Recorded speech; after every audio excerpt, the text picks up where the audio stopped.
All right, so in this video, I'm going to talk about the business side of fishing charters and running a fishing charter business that nobody really likes to talk about, especially other guides. And I honestly just don't even think that they realize what's going on. But in this video, that's exactly what I'm going to do. Is I'm going to let you take a little peek behind the curtain at like what it actually takes and some of the things that you probably don't even realize. I'm actually not just gonna sit here and spew these things off to you either. I'm gonna show you like a real case study from a real life scenario. So you know I'm not just making this up. It's like real legit, it's happened, and I'm gonna walk you through it step by step in the rest of this video. Okay, so before I get started into showing you all the stuff, I figured it was probably a good idea to kind of give you the backstory for a little bit of context so you know what's going on. So throughout the rest of this video, I'm going to walk you through a text message dialogue between me, the captain I work with, and a client that we were trying to close, and show you that everything just isn't always peaches and rainbows and people just coming out of the woodwork to book a trip with you. You actually have to work people super hard sometimes, and they still won't book. So of course, sometimes people will call and it's easy and they book or whatever, but a lot of times to kind of get those extra bookings, you need to try a little bit harder. So yeah, just without further ado, I'll kind of start getting right out. So the captain I work with, he sends me some screenshots of messages that he had with this client who reached out to him who's wanting to book a trip. So I'll just take you through the dialogue real quick. So the person says, "Hello, is this Brad? I'm reaching out about a potential fishing charter." And he says, "Yes, when are you looking to go?" And they say, "Friday, August 29th. I'm based in Fort Gratiot." And he says, "Yes, I do have the 29th available. Sturgeon fishing has been great." And then they say, "Awesome, where are you based?" And he says, "We fish out of Elginak." And then they say, "Sorry, I thought you were on Lake Huron, Port Sanilac or Lexington." And then he says, "No, we don't fish Port Sanilac and Lexington until last week of September. That's when I start my guided fishing trips for Atlantic salmon, steelhead, coho, and king salmon." And then they say, "Got it. Sorry about that. I have a visitor coming for Labor Day weekend, so was looking for someone in Lake Huron. Do you know anyone?" And then he says, "No, I don't know anyone else that would take you. I mean, we can go out if you want, but the fishing probably won't be good." And then that was the end of their conversation, and he sent me those screenshots. And I was telling him, I'm like, "Dude, we should just take people out on Lake Huron in the middle of summer and just not catch anything, just because people are so adamant about doing it. And when we try to help them, and all they have to do is drive a little bit further, and for some reason they're not interested." So I had a good idea, and I'm like, "All right, dude, I'll try to work them on." Oh no, what? No, okay, no. What happened is I said, so he sent me that, and I said, "The same person just texted me, so I'll see if I can use some magic to convince them Lake Huron sucks," because I recognized the phone number from the screenshots. So then he's like, "Oh, okay, cool." So here's where I started. Yeah, I just want to make sure that we were good. So, okay. So then here's where it begins. So this is my messaging. So I get the message, "Hello, is this Captain A? I'm reaching out regarding a fishing trip." Now, I knew, since I just saw those screenshots, I knew what their objection was going to be. So I already had all of the preloaded ammo, like knowing exactly what their objection was going to be. So I was purposely setting everything up. Everything that I say here is intentional. So watch how this plays out. It's really funny. So I say, "Hey, what type of trip are you looking for?" Trying to identify their want. And they say, "About 4 hours on Lake Huron. I'm based in Fort Gratiot, but can drive north." And I say, "Okay, cool. Would Port Sanilac be too far for you to drive? It's about 40 minutes from Fort Gratiot."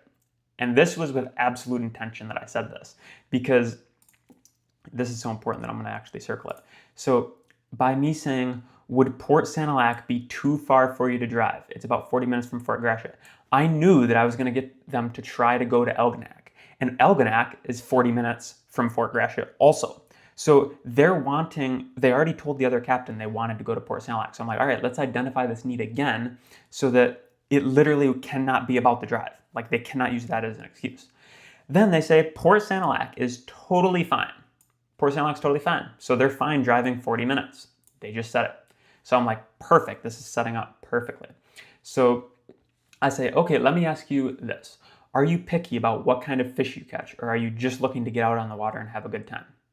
Because I wanted to make sure they weren't just like, oh, I just want salmon or something like that. Because then me trying to sell them into a trip in Elginak, we just catch bass, pike, stuff like that. It wasn't going to work out. So I wanted to identify how picky they were. Then they say, I know sturgeon are popular right now near Elginak, but I assume, and the only reason they know that is because Brad told them that, but I assume probably not the right time for the Port Sanilac area. Again, they only know that because Brad just told them that. What kinds of catch do you think is realistic? And I didn't want to be the one to say it first, so I said, well, what do you want to catch? And I can see how I can make the trip fit your needs. Because I didn't want to say something and then them have an objection about it. So then they say, is salmon possible, you think? Would prefer that, but honestly, I want to follow your expertise for what you think would be a good catch for this time of year. Okay, so now they want to follow my expertise. They just gave me permission. So I said, all right, you said you want to follow my expertise. So do I have your permission to be brutally honest? And then they say, absolutely. So then I say, fishing in Port Sanilac sucks right now. If your goal is to catch fish, I would not recommend it. If you want to go on a boat ride, that's totally fine. But if you actually want to catch fish, Elginak is where I would recommend. I'm just trying to be honest and save you from wasting time and money. Would you be opposed to considering a fishing trip in Elginak? So again, the way I phrase it, would you be opposed? It's very light. Like, would you be opposed to this? I like it. So then they say, I appreciate the honesty so much. Not opposed to Elginak. Do you offer trips there? And what kinds of catch do you think will be there? Okay, perfect.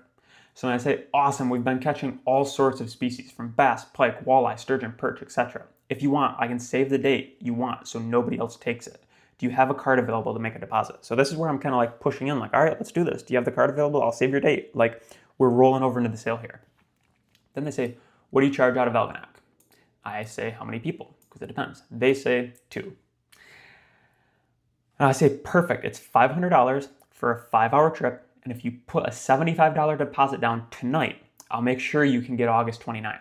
Can I send you the link right now? Then we start the bartering. Would you be able to do $400 for 4 hours? Elginak is a bit further than I had originally expected, so I need to account for travel time and gas. But I can put down a deposit tonight. So they need to account for travel time and gas, even though they already said they were fine driving 40 minutes to Port Sanilac earlier. So this is where I set them up perfectly for this. And then I send them screenshots, directions from Elginak to Fort Gratiot and directions from Port Sanilac to Fort Gratiot. And I say, Elginak is only 9 minutes further than Port Sanilac. And you said you were fine driving there earlier. I'll send you the deposit link right now. So I just, again, when I swept it aside, I'm like, you know what, dude, just like, come on, let's do this. So then they say, are we confirmed for $400 for 4 hours? Like, no, obviously we're not confirmed for that. But I say, I can't go quite that low on the price, but since you sound like a good person, making them feel special, I can take a little bit off for the extra travel, for the extra 9 minutes, but whatever. I really wanted to close this sale, so I say, does that sound fair enough? And FYI, all the trips are typically 5 hours, but you're the boss. So whenever you're ready to come in, you just say the word. I really don't want a couple dollars to be the reason you miss out on this experience. Does what I said earlier sound fair enough? So there's so many words in here that I could, that are meaningful, that I could spend a half hour just talking about it. But you can see what I'm saying. Does that sound fair enough? Whenever you're in negotiation, does what I said earlier sound fair? You want it to be like, not pushy, just like, when you ask someone if something sounds fair, it causes them to have to rationalize it. Like, well, yeah, I guess that does sound fair. It's one of my favorite sentences to use in sales. And then also, I wasn't going to go down to 4 hours. I was just saying the trip's 5 hours. So that's why you're paying $500. But you're the boss. So if you want to come in early, I'm not holding you hostage. So there's all these little things that I was saying in here. And then she says, I'm just looking for something a little shorter and lighter. I'm a gal, and 5 hours seems like a marathon to me. So that's why I was wondering if it made sense to reduce the trip time and reduce price proportionally. How much are you okay with shaving off? I respect your time. So for one, she's really hassling me about this $100. And it's like, come on, 5 hours seems like a marathon. So 4 hours is that much better? Come on, really? So anyways, just to be clear, I could have said, okay, yeah, I'll shave an hour off and do $400, but I was trying not to negotiate. So I say, well, just to be clear, you're allowed to come in after 4 hours. It's not like I'm holding you hostage. As far as the price goes, how much extra gas do you think you'll burn during the extra 9-minute drive? So instead of me saying like, oh yeah, I'll come down to this amount, I wanted her to do the math in her head since the extra drive is what the problem was. So then she didn't answer for a little while. So then I said, what do you say? And she said, $4.50. And I can Venmo you a $100 deposit right away. Happy to pay the remaining day of fare in cash if you prefer. So then I say, so you're telling me you'll burn $50 in gas by driving 9 minutes. How many miles per gallon do you get? I'll tell you what, I'll meet you in the middle at $4.75. You pay a $50 deposit now and $4.25 on the day of the trip. Are you cool with that? Which is still more than fair. Like, come on. You're driving 9 extra minutes. We shouldn't even be having this discussion, but I'm going to shave $25 off just for that. Like, it was ridiculous, but it was kind of, at this point, I was just having fun. So then she didn't answer for a while, so I did a little explanation to make it pop up on our notifications again. And I said, are you really going to beat me up over $25? Then she finally answers back and says, hey, sorry about that. I was doing some thinking, and I'm not really in the position to go above 400, which I know you obviously cannot do. I don't think I will get any charter to take me out for that price. I think your price is fair. It was a rookie mistake that I totally underestimated the prices for a charter. Sorry. And I said, no worries. If your circumstances change, let me know. So, like, this is the point, guys, okay? This is the point. People will beat you up over $25. It's ridiculous. But also, just to show how she was trying to go behind my back because she didn't know I was working with the other captain. Meanwhile, while I was texting this person, which, when was that? This was, I don't see the timestamps on those messages. But anyways, so then the other captain sends me this message. And it was hours after his original message, but it was while I was texting this lady. And she says, so she texts him back and says, hey there, thought about it, and I appreciate the honesty that fishing won't be good in Port Sanilac. How much would a 4-hour trip out of Elginak be? So she started price shopping. After she was beating me up about the price, she wanted to check in with him.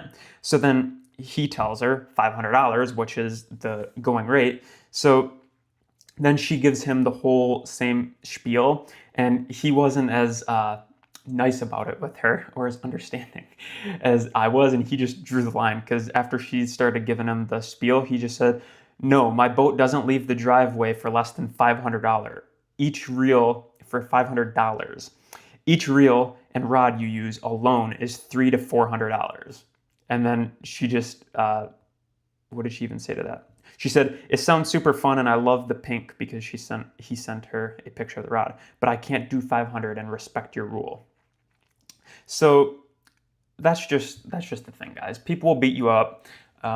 You have to push hard if you want to book more trips than just the easy peasy like layover sales, because let me kind of draw this, okay? And I know this video is about the business side of fishing charters, and I'm trying to explain to you here that you have to be good at sales and working leads and following up and all this stuff, because that's what's happening behind the door, not just fishing out on the water. So let me show you the lead continuum funnel here.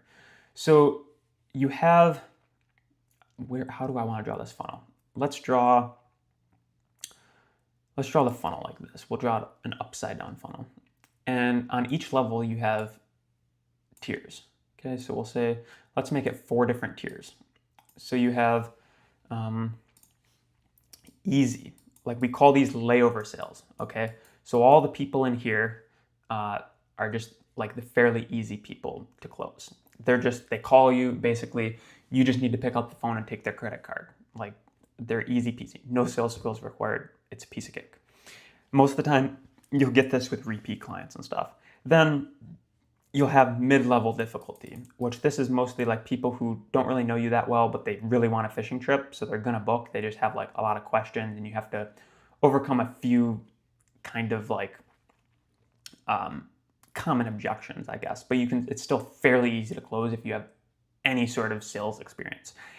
Then you have your high-level difficulty, which is people like that will book a trip, but you just have to you have to be pretty good at sales. Like, they're giving you every objection in the book, like you have to overcome it, but it is overcomable. Like, you can do it. And then you have the impossible level, which I can't fit at all, but impossible. That is like this lady that I just showed you. She's basically impossible to book. Like, unless I would have negotiated way down on the price, there was no way that I could have possibly done anything better. I mean, I even had a huge advantage by knowing all of her objections and setting her up perfectly beforehand. But basically, yeah, so your easy is a given. You don't need any skills for that. The mid is kind of a given. Most people can do it. But really, your focus on sales skills and stuff goes at this high level, because these are people that you can close. You can get them to book a trip. You just have to be better at sales, better at following up, better at using your words properly and setting them up, so that there's no reason that they can say no. Just think of them like an onion, and you're just peeling back the layers, figuring out the real reason that they're not buying. And then every time they give you a reason, you can just eliminate it. And then they give you another reason, you eliminate it. And you just keep going. And then you have the impossible, which there's just no point in even wasting your time. I mean, I went through with this lady just for fun, but there's no point in following up with people that you just know are going to be impossible. And I guess impossible is a big word to say that something's impossible, but I guess another way to say it would just be not worth your time. So basically, that's the